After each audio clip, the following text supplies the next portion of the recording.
minjam hanya untuk handphone supaya dilihat orang high style. Kalau dikaji-kaji betul, dilihat karena kebutuhan, saya nggak yakin itu orang minjam karena kebutuhan. Lebih pada keinginan.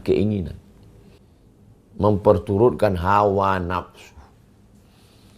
Makan kan nggak banyak. Tapi kenapa makan di restoran mahal, di hotel mewah? Hanya untuk apa? Hanya untuk status. Supaya teman-teman ngelihat anak orang kaya, handphone terbaru, sepatu branded, tas mahal. Dulu, barang-barang ini nggak banyak. Kalaupun banyak dipakai orang antar intern sesama artis. Sekarang, semua yang dipakai artis itu dilihat oleh orang. Karena dia update status, di follow Instagramnya, IG-nya, dilihat tiap hari. Nafsu atau gaya hidup yang ingin terlihat lebih atau malah meniru gaya hidup mewah yang sering ditampilkan di medsos membuat orang berpikir pendek untuk mendapatkan uang. Akhirnya, pinjaman online dan judi online lah yang menjadi pilihan. Seandainya saja ajaran Islam dengan kokoh dijalankan, niscaya keinginan untuk berhutang, apalagi untuk berjudi, tidak akan dilakukan. Apa pendapat dan nasihat dari Ustadz Abdul Somad? Berikut adalah suara kajian Ustadz Abdul Somad terkait hal tersebut. Linknya terdapat pada bagian deskripsi. Terima kasih.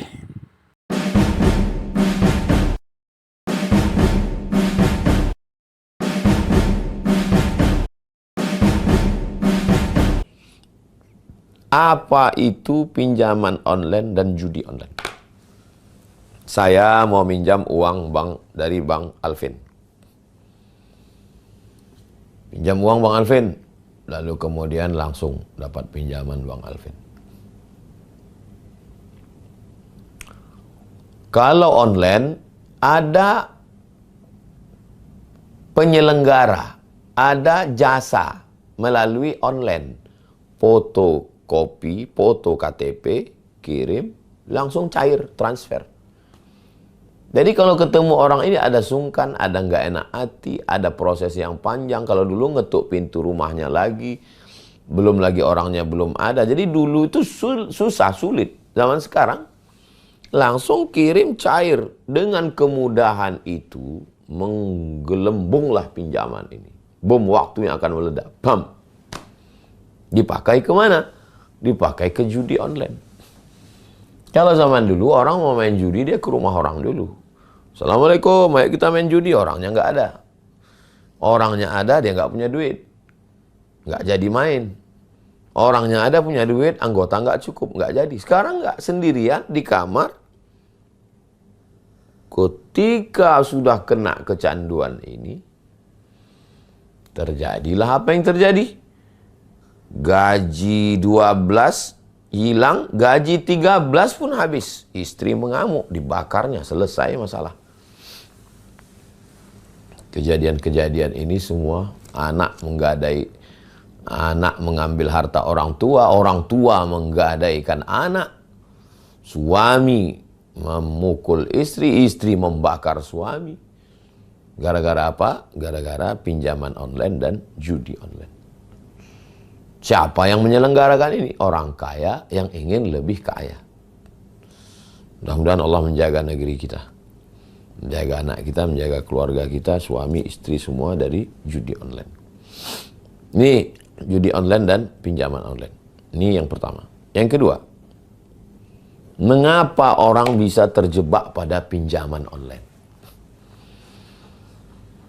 Oke, tidak semua orang punya uang yang cukup untuk memenuhi kebutuhan keluarga.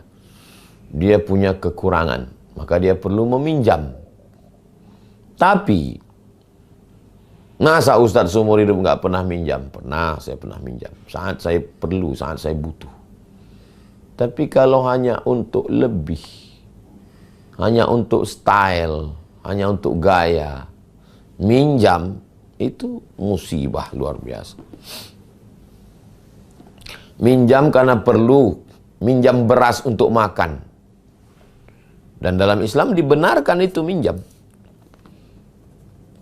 Surat Al-Baqarah ayat 282. Ya ayyuhalladzina amanu, hai orang beriman, idza tadayantum, kalau mau menjalin transaksi bidainin, hutang piutang, ila ajalim musamma, sampai batas waktu tertentu, faktubuh, tulislah. Pernah saya minjam, tapi saya bayar. Dan minjam itu memang karena keperluan, hajat pokok, makan. Nah, itu minjam. Tapi kalau hanya untuk yang mewah, untuk yang sesuatu, lebih baik tidak minjam. Jadi lagi-lagi mindset, cara berpikir. Saya mengajar pakai jaket hitam karena saya bawa motor. Kalau saya pakai baju koko, saya masuk angin. Jam 4 subuh saya keluar dari rumah mau mengajar kajian subuh. Bertahun-tahun. Datang jamaah memberi 50 juta waktu itu untuk DP. Ustadz, ini 50 juta untuk DP. Enggak, saya enggak mau. Ustadz, belilah mobil yang bagus, ini DP-nya nanti Ustadz kredit. Enggak, saya mau. Karena ini lagi-lagi mindset ditanamkan oleh orang tua, jangan berhutang. Itu tertulis tuh di kepala, jangan berhutang. Kalau pertimbangan saya waktu itu simpel aja. Untuk apa saya hidup mewah kalau saya dikelilingi utang? Nanti saya ketemu dengan orang yang ngasih pinjaman, mata dia yang ngelihat saya merasa. Dan nanti kalau dia minta macam-macam ke saya nggak bisa nolak. Ustaz, datang ke rumah saya mau pindah rumah, anak saya mau akikah, anak saya mau walimah, saya nggak bisa bilang say no. Kenapa? Karena saya sudah tertawan. Jadi saya dari dulu. Jadi bukan sekarang-sekarang, dari dulu awal-awal pulang, masih kuliah, selama di Mesir 4 tahun, susah, sulit. Tapi mindset ditanamkan ibu, jangan minjam. Datang sahabat saya, kakak kelas saya, Ustadz Fulan. Mat, kata dia, kita ini akan berangkat haji nih tahun 2000, naik kapal laut. Dari Makkah, dari Kairo ke terusan Suez, naik bis 7 jam. Dari terusan Suez nanti kita akan ke Jeddah naik kapal 2 hari 2 malam.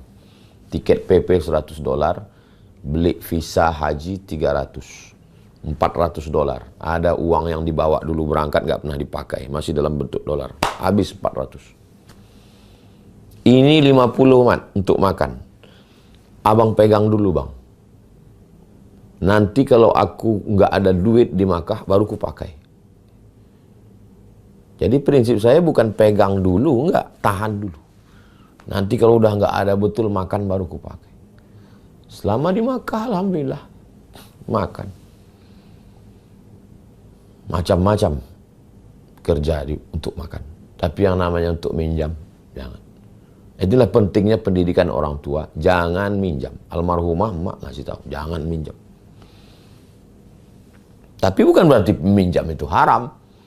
Kalau minjamnya untuk kemewahan, kelebihan. Minjam hanya untuk handphone supaya dilihat orang high style. Bagi saya nggak bisa tidur saya itu. Jadi pendidikan, lagi-lagi pendidikan amat sangat penting. Ini kalau ditanya mengapa orang bisa terjebak pada pinjaman. Kalau dikaji-kaji betul, dilihat karena kebutuhan, saya nggak yakin itu orang minjam karena kebutuhan. Lebih pada keinginan. Ada nggak Nabi membahas tentang itu? Pembahasan ketiga, hadisnya ada. Diriwayatkan Imam Al-Bazzar dan Imam At-Tabrani. Yang membuat manusia itu merasa kurang. Yang pertama, syuhun muta'. Syuhun itu lebih dahsyat daripada bakhil. Kalau bakhil itu pelit. Orang bakhil nggak mau duitnya dimakan orang lain. Itu bakhil. Duit dia pegang, nggak mau dia kasih ke orang lain. Itu bakhil. Kalau syuh, uang dia nggak mau makan uang dia. Itu kan parah. Uang dia pun nggak mau dia makan. Uang dia letak di bank. Yang dia makan duit orang. Itu syuh namanya. Sebetulnya dia punya uang. Uangnya dia simpan. Dia pinjam ini, mau dia putar ke sini, mau dia putar ke sini, mau dia putar ke sini. Salah putar, bam, meledak. Jadi, sudah diceritakan Nabi ini 14 abad yang lalu. Jadi kalau mau menyelamatkan dari pinjaman online ini adalah jangan kena penyakit syuh. Pelit, di atas pelit lagi. Kalau pelit, bakhil hanya sekedar nggak mau ngasih orang. Tapi kalau syuh, uang dia sendiri pun nggak mau dia makan, dia hanya mau makan uang orang. Bahasa kitanya tamak, rakus. Yang kedua, hawa muttaba. Dalam hadis ini. Memperturutkan hawa nafsu. Makan kan nggak banyak. Tapi kenapa makan di restoran mahal, di hotel mewah? Hanya untuk apa? Hanya untuk status. Supaya teman-teman ngelihat anak orang kaya, handphone terbaru, sepatu branded, tas mahal.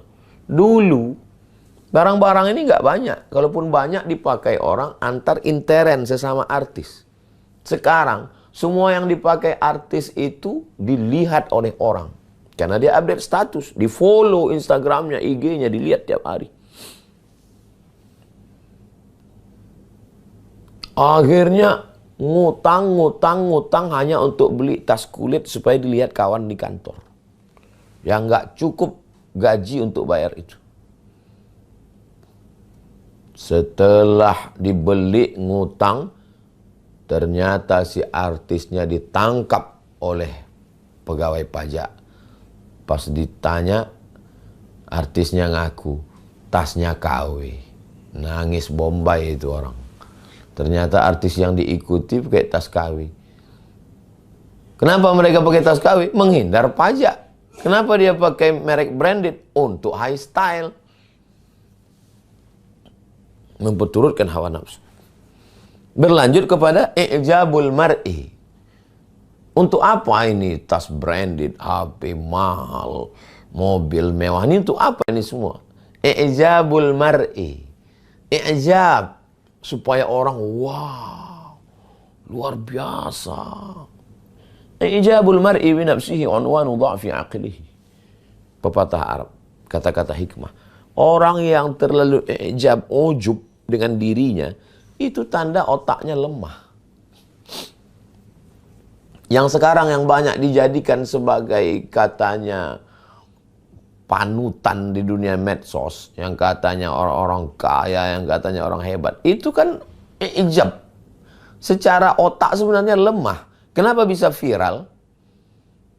Ya karena dunia medsos sekarang. Bisa jadi orang ini diangkat.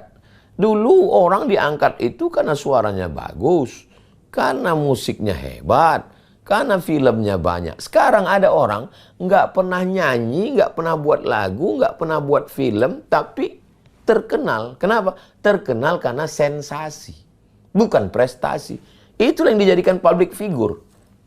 Apa nggak gila dunia ini? Ada dia buat lagu? Nggak ada. Ada grup bandnya? Nggak ada. Ada nyanyinya? Nggak ada. Ada filmnya? Nggak ada. Lalu kenapa bisa? Karena sensasi. Mujahirun. Orang-orang fasik yang berbuat dosa, lalu kemudian ditonton orang banyak. Kenapa ditonton? Itu salah kita sendiri. Jadi 3 serangkai ini, bakhil, medit, kikir, pelit, gak mau keluar duit, memperturutkan hawa nafsu, karena ingin dipuji, disanjung, dikagumi orang. Syuhun muta' hawa muttaba' i'jabul mar'i binafsihi. Hadis riwayat Al-Bazzar dan Tabrani. Inilah akar daripada munculnya ingin pinjaman online. Karena 3 faktor tadi.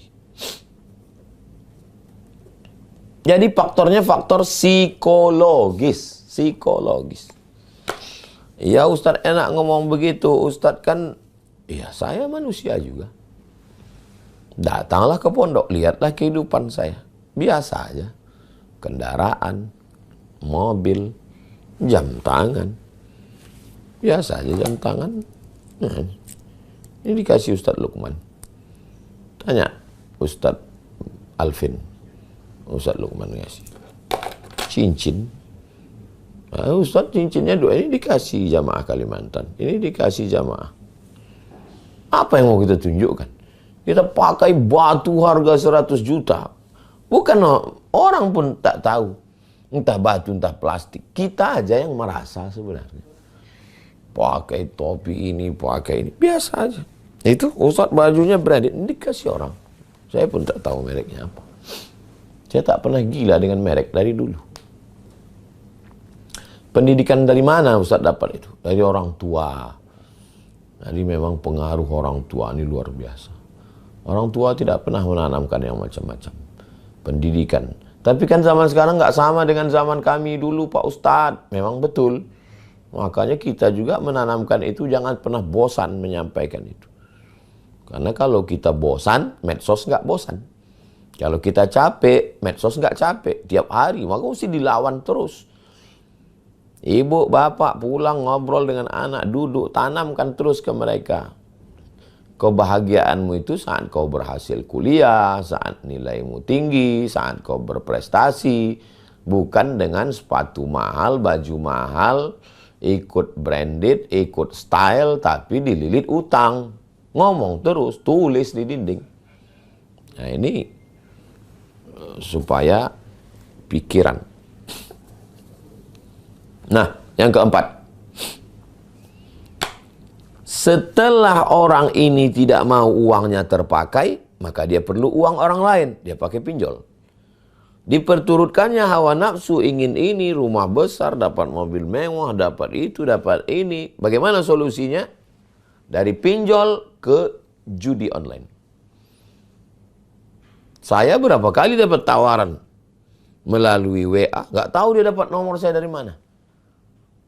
Melalui aplikasi, mudah loh, Anda tinggal transfer sekian. Memang gila zaman sekarang. Ustadz pun ditawarinya juga main judi online. Nah, jadi kunci pintunya dulu dari awal. Dan kalau sudah pernah terjerembab, pernah masuk ke dalam, cepat-cepat sadar. Taubat, tinggalkan. Pengusaha judi tidak main judi. Mereka hanya mengambil keuntungan. Dia ulur, menang sekali, 2 kali. Dan orang ketika menang ngaku. Saya menang, ini hadiah menang. Pas kalah dia nggak ngaku. Itulah jahatnya. Yang main ini perusahaan judi di luar negeri sana. Orang-orang kroco-kroconya ini jadi bintang iklannya. Ternyata rumahnya pun pinjaman, motornya pun pinjaman, barangnya pun tidak branded. Ketika ditangkap polisi, ditangkap pajak, pada ngaku semua. Itu yang dulu flexing, memperlihatkan rumah mewah, mobil mahal, mobil sport. Ternyata punya showroom. Tapi berita itu diangkat, orang nggak peduli. Orang sudah mabuk dengan dunia ini. Jadi maka kita mesti cepat sadar, kesadaran. Sadar dengan hakikat hidup, sadar dengan apa yang mau kita cari, sadar bahwa ini tipu-tipu ini semua, bohong ini semua. Kalau cepat kita sadar, maka insya Allah. Lalu cepat kembali kepada agama. Poin yang keempat, surat Al-Maidah 100. Surat Al-Maidah ayat 90. Innamal khamru khamar wal maisir judi wal ansab menyembelih binatang untuk berhala wal azlam mengundi nasib Rijsun najis min amali syaitan fajtanibuh. Rijsun najis min amali syaitan, perbuatan syaitan. Fajtanibuh, jauhi, la'allakum tuflihun. Kalau kamu mau menang dalam hidup, tinggalkan ini. Orang tua wajib mengontrol istrinya, mengontrol anaknya. Istri saling menasehati suami. Al-mu'minuna wal mu'minat ba'duhum awliya'u ba'd. Kalau ada suami yang selalu ditanya istrinya, melihat handphonenya, aku takut kau kena game online, judi online, aku khawatir kau nanti terjerat. Itu mereka sayang. Orang tua masuk ke kamar anak, mesti izin, umur 18 tahun, itu barat parenting punya. Mau diikut kemana barat ini? Dalam Islam orang tua mengontrol anak. Kamu pakai handphone, duitnya dari mana? Kamu kerja apa? Bisnis apa? Tidak bisa, tidak mau tahu. Kullukum ra'in, setiap kamu kepala rumah tangga adalah pemimpin. Wa kullukum mas'ulun, setiap kamu akan ditanya an ra'iyatih, tentang istrimu, tentang anakmu.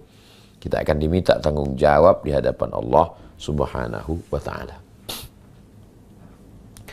Tentang pinjaman online, judi online ini tidak selesai dengan advice, nasihat. Ustadz ini berada di tengah. Ustadz tidak punya kekuasaan. Ustadz di atas orang awam karena ilmunya. Tapi dia hanya batasnya advice, nasihat. Ceramah, tausiah, khutbah, kultum, ngaji. Itu ustadz. Dia di tengah ini. Tapi untuk pengambilan keputusan hukum, ati'ullah wa ati'ur rasul wa ulil amri. Ulil amri. Pemerintah jangan takut. Berapa lamalah kekuasaan itu digenggam? 1 periode, 2 periode. Pakai kekuasaan untuk nahi mungkar. Siapa ini yang membackup judi online ini? Tangkap, penjarakan. Hukum mati kalau perlu. Cina itu negeri paling korup dulu. Tapi kenapa dia bangkit? Kepastian hukum. Ini solusi. Poin kelima. Kepastian hukum. Datang Usamah bin Zaid, anak kesayangan Nabi. Karena ayahnya Zaid, anak angkat Nabi, nama anaknya Usamah bin Zaid. Datang kepada Nabi SAW. Tolong ringankan hukuman si fulan. Namanya Fatimah, mencuri, anak kepala suku. Nabi marah. Inna ahlaka man kana qablakum, orang-orang sebelum kamu dibinasakan Allah gara-gara ini. Idza saraqa fihimud dha'if. Kalau yang mencuri itu orang miskin, rakyat jelata, orang lemah, tangkap. Kalau yang pakai narkoba, pemakai kecil, tangkap, hukum. Pencuri, maling, bengkak. Tapi kalau pengedar, penjual, bandar, penjudi, di backup pejabat, oknum, merajalela. Idza saraqa fihi musyarib, kalau yang melakukan ini orang terhormat, tarakuh, mereka biarkan. Inilah pangkal kehancuran kita. Walaupun tidak Islam, tidak hukum Islam, tidak negara Islam, tapi kalau menegakkan prinsip Islam, dia akan menang. Mana contoh? Tiongkok, China. Prinsipnya prinsip Islam. Apa prinsipnya? Narkoba, korupsi, bunuh, hukum mati. Karena prinsip hukum itu menyelesaikan masalah, memberikan efek jera. Itu yang dilakukan. Jadi ulil amri dipilih oleh rakyat bukan untuk menguasai aset rakyat, bukan untuk berbisnis dengan rakyat, bukan untuk menghancurkan rakyat, melindungi orang-orang yang ingin merusak rakyat, tapi dia diangkat oleh rakyat untuk melindungi rakyat. Maka segala yang merusak, di antara yang merusak ini sekarang adalah pinjaman online, judi online. Maka dia mesti bertanggung jawab nanti di hadapan Allah. Kekuasaan tidak lama, 5 tahun, 10 tahun. Tidak bisa dimakan karena diabetes, jantung koroner, asam urat, asam lambung. Anak makan haram, hidupnya juga tidak tenang. Apa yang mau kita cari hidup ini? Dari mulai RT, RW, Kades, Kadus, Camat, Bupati, Wali Kota, Gubernur, Presiden. Apa yang mau dicari? Pada akhirnya meninggal dunia. Maka kekuasaan itu dipakai. Kuntum khaira ummah. Kamu umat yang paling baik. Kapan menjadi umat yang paling baik? Ta'muruna bil ma'ruf, ajak orang berbuat baik, wa tanhauna 'anil munkar, larang orang berbuat mungkar. Perbuatan mungkar yang merajalela hari ini adalah pinjaman online dan judi online. La ta'murunna bil ma'ruf, ajak orang buat baik, wa la tanhauna 'anil munkar, larang orang buat mungkar. Kalau ini tidak dilakukan, la yushikanna ya ba'athallahu 'alaikum iqaban. Dikhawatirkan akan turun hukuman. Ketika hukuman itu turun, summa tad'unahu, lalu kamu berdoa kepada Allah, fala yustajabu lakum. Doa kamu tidak dikabulkan Allah Subhanahu wa ta'ala. Na'udzubillah. Jadi kesimpulannya adalah bahwa dari bawah, ini umat, ini masyarakat, dari bawah disadarkan dengan khutbah Jumat sepekan sekali, pengajian di kantor, kesadaran hukum, penyuluhan dari Polres, Polsek, Polres, Polda, Mabes Polri, ulama.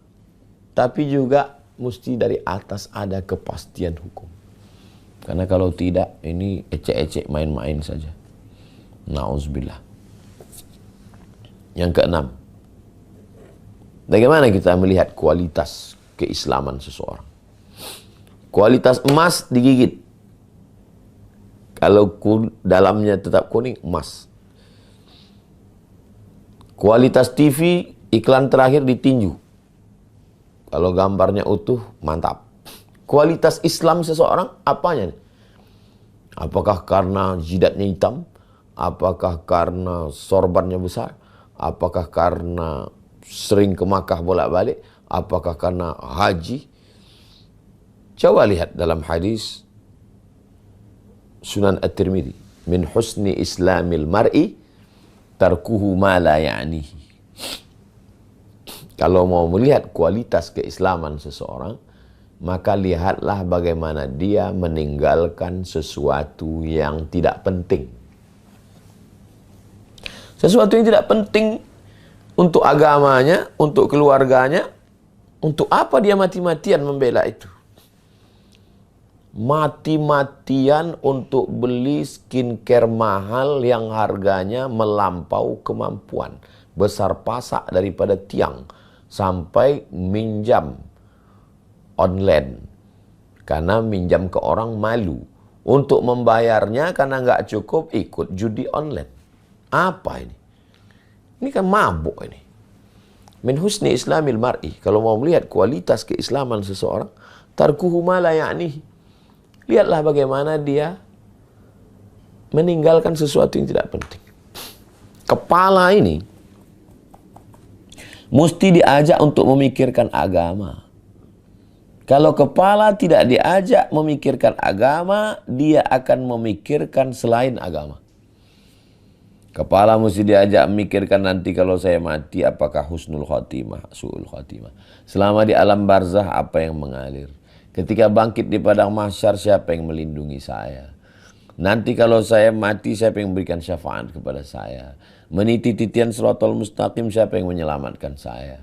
Saat saya nanti akan di pintu surga neraka siapa yang menyelamatkan dari azab Allah. Makanya surat dari An-Naba amma yatasa'alun itu sampai akhir, itu semuanya mengajak kita berpikir tentang mati. Maka Syekh Muhammad Abduh kalau ngajar tafsir dia dari juz 30.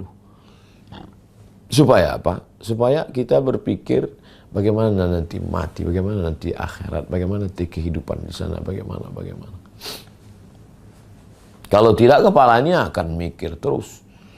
Apalagi sekarang hidupnya konsumtif. Jalan-jalannya ke mall. Tontonannya medsos. Yang dilihat setiap hari flexing.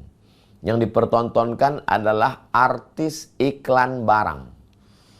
Yang diperlihatkan setiap pergi keluar rumah, toko, mall, shopping. Maka pikiran ini terus bekerja, kebutuhan, keinginan tanpa sesuai dengan kemampuan. Kasihan sekali anak-anak usia sekolah, mahasiswi menjadi simpanan ayam kampus karena hanya ingin HP bagus. Mudah-mudahan anak kita, anak bangsa, anak umat ini diselamatkan dari kehidupan konsumtif yang luar biasa ini. Maka lagi-lagi pendidikan rumah. Ulang tahun, acara kebahagiaan, acara liburan, bawa anak ke mall. Enggak salah, saya pun jalan ke mall. Tapi bawa juga dia ke panti asuhan. Untuk unzur ila man huwa asfala minka, lihat ke bawah. Bawa juga dia ke panti jompo. Bawa dia ke panti khusus anak-anak bayi-bayi yang dibuang dalam kardus. Berapa tabunganmu? Berapa uangmu? Belikan ke susu bayi ini. Pendidikan itu dari kita. Jangan sampai kita lupa. Maka kalau itu kita camkan, kita dalamkan, kita masukkan ke dalam akal pikirannya dari mulai bawah sadarnya, terbawa ke mimpi, terbawa ke remaja, terbawa ke dewasa, maka insya Allah semangat dan selamat dia. Yang terakhir, yang ketujuh, puncaknya adalah silahul mu'min, doa. Mindset sudah, membiasakan diri sudah, hukum-hukum agama sudah, kepastian hukum sudah, jangan sombong. Doa, silahul mu'min. Doakan itu anak-anak.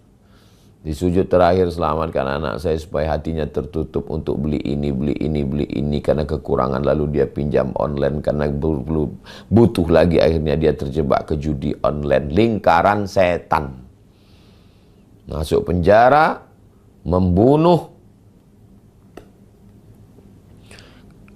Berawal dari keinginan yang berlebihan ingin tersalurkan, kurang kebutuhan, terjebak ke pinjaman online.